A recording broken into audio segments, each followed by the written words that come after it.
আমি তো 2009 সাল থেকে আসছি।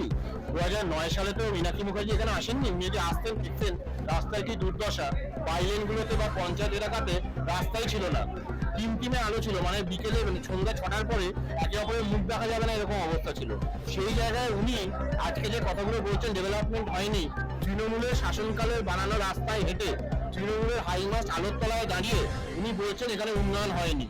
সুতরাং ওনাকে অভিনন্দন। উনি যখন হাঁটবেন যেন দেখে নেন যে কোন রাস্তার উপরে হাঁটছে, আর ওখানে বড় বড় ফলক লাগানো আছে যে কোনটা কোথায়, কোনটা আমার পাড়া আমার সমাধানে কাজ হয়েছে, কোনটা পথশ্রীতে কাজ হয়েছে, কোনটা আমাদের সেন্ট্রাল পে কমিশনের কাজ হয়েছে, সেন্ট্রাল ফিনান্সে কাজ হয়েছে, সেগুলো সব ওখানে লেখা আছে। উনি যদি না দেখতে পারেন তাহলে ওনাকে কমিউনিজমের চশমাটা খুলে দেখতে হবে। প্রচারই করছেন না, উনি আগে প্রচারটা শুরু করুন। উনি এখনো উত্তরপাড়ার রাস্তাঘাট গলি চিনতে পারেননি, উনি এখনো দেওয়াল লেখেনি ওনার দল। ওনারা তো মীনাক্ষী মুখার্জির সঙ্গে সেটিং করে ওনাকে ওয়াকওভার দিয়ে দিচ্ছে। ওনারা তো চাইছেন না ইলেকশনটা লড়তে। প্রথমত ক্যান্ডিডেট দিয়েছে 10 দিন পরে, এখনো 11 জায়গায় ক্যান্ডিডেটই দেয়নি, সাউথ বর্ধমানে ক্যান্ডিডেটই দেয়নি। স্পেসিফিক্যালি কিছু সিটে ওনারা সিপিএম এর সঙ্গে সেটিং করে ওদেরকে অ্যাডভান্টেজ করিয়ে দিতে চাইছে। এবং উনি যেগুলো কথাগুলো বলছেন ওরা আর্ধেক কথা আত্মপান্ত মিথ্যে কথা। উনি বলছেন আমি এনএসজি কমান্ডো আর র এজেন্ট একসঙ্গে ছিলাম, যেটা হওয়া সম্ভব নয়। অফিসিয়াল সিক্রেটস অ্যাক্টে এটা ডিসক্লোজ করা সম্ভব নয়।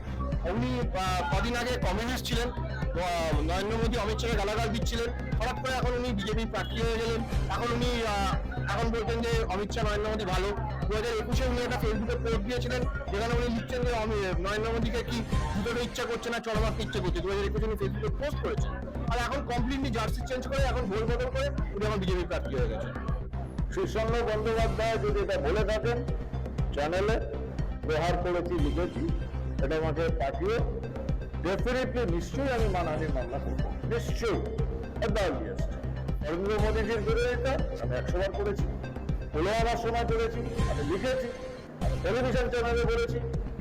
কিন্তু তারপরেও ভারতীয় জনতা পার্টিতে জয়েন করেছি, তারপরেও নরেন্দ্র মোদীজি আমাকে বলে স্থান দিয়েছেন, প্রার্থী করেছেন। তার কারণ ভারতীয় রাজনীতিতে এই ভারতীয় জনতা পার্টি একমাত্র রাজনৈতিক দল যারা বলে নেশন ফার্স্ট। মোদীজির কাছে নেশন ফার্স্ট দীপাঞ্জন কি বলেছে সেটা পরে। কারণ যখন পুলওয়ামার ঘটনাটা ঘটেছে, কার আবেগ হবে না বলে? 40-42 জন আমার সহকর্মী মধ্যে টুকরো হয়ে গেল, সহনাগরিকরা মারা যাচ্ছে, আমার আবেগ হবে না? কিন্তু যখন আবার কুড়ি হয়েছে, বালাকোট হয়েছে, তখন এই শীর্ষান্ন বাবুদের যে পিতৃপুরুষরা রয়েছেন, পিসি রয়েছেন, তাদের আমি মানে ভার্চুয়ালি আমি স্কুইজ করেছি, ভার্চুয়ালি।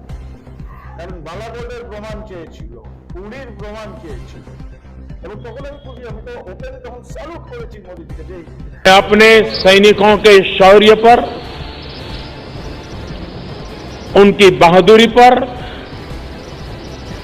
पूरा भरोसा है। मुझे पूरा भरोसा है कि देशभक्ति के रंग में रंगे लोग सही जानकारियां भी हमारी एजेंसियों तक पहुंचाएंगे ताकि आतंक को कुचलने में हमारी लड़ाई और तेज हो सके। मोदीजी अंदर काज करते पारी, আমার এটা জানা যে ঘরে ঘুষকে মারা ও মারা দুটোই। আর আমি তো আজও বলছি, আমি বলেছি, আমি কালও বলবো। কারণ আমার কাছে দেখো, আমি দেশ ভালোবাসি, তাই আমি ভারতীয় জনতা পার্টিতে এসেছি। ভারতীয় জনতা পার্টিতে এসে আমাকে দেশ ভালোবাসার জন্য নাটক করতে হয়। আমি দেশকে ভালোবাসি, দেশের উপর আমার কাছে কিচ্ছু নেই। আমার ভাই, আমার বাবা মা, তারাও যদি দেশ বিরোধী কথা বলে, আমি তাদের সঙ্গে প্রকাশ করি। আর বাকি দেখি তার মানে দেখো, আমি এটা বিশ্বাস করি, বাপের পাপ ছেলে কেন করে? তো এই প্রশ্নটা করতেই হতে পারে না। ওই যে ধরা পড়েছেন আমার বাবার সঙ্গে ঘুরে ব্যানার্জি কারোর কোনো সন্ত্রাসবাদীর সঙ্গে ঘুরে বেড়াচ্ছে বা তার সঙ্গে ছবি তুলছে, তার জন্য আমি শীর্ষান্নকে কেন বলবো? ও যদি ভারতীয় জনতা পার্টির নীতি নিয়ে প্রশ্ন করবে, আমি তো করিনি, যে কোনো জায়গায় ডিবেটে বসতে। দীপাঞ্জন অত খুঁজে বার করছে কবে কি পোস্ট করেছে, এবং আমি একবারও ডিনাই করছি আমি করেছি। প্রহার করে যদি দেখাতে না পারে, আমি কিন্তু মানহানির মামলা করব। এটা আমি পরিষ্কার বলে রাখলাম। বাড়িতে যত বড় উকিল থাকুক সুপ্রিম কোর্টের senior advocate, I will see him in the court. প্রহার সত্য এই যে ভাষা সংস্কৃতি, এটা ওনাদের একচেটিয়া, আমার নয়।